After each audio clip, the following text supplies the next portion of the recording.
तर सावली बार प्रकरणी रामदास कदमांनी धक्कादायक माहिती दिली आहे। योगेश कदम यांनी बारवर स्वतः कारवाई केली आहे। कारवाई न करण्यासाठी पोलीस अधिकाऱ्यांचा फोन योगेश कदम ऐकले नाहीत, त्यांनी कारवाई केलीच। योगेश कदमांची बदनामी करण्यासाठी षडयंत्र केल्याचा आरोपही रामदास कदमांनी केला। तर बदनाम करणारे पोलीस कोण याची चौकशी करणार असल्याचंही कदम म्हणाले। तर देवेंद्र फडणवीस यांना भेटून माहिती देणार असल्याचंही कदम यावेळी बोलताना म्हणालेले आहेत।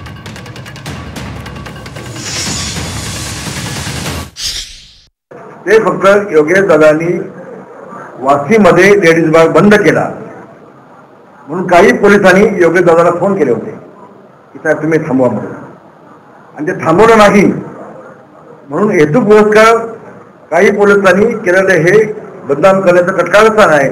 भविष्यामध्ये आपल्याला लक्षात येईल। याबाबत मी स्वतः महाराष्ट्राचे मुख्यमंत्री देवेंद्र फडणवीस यांच्याकडे बोललोय आणि याबाबत आम्ही चौकशी करणार आहोत नेमके पोलीस कोण आहे।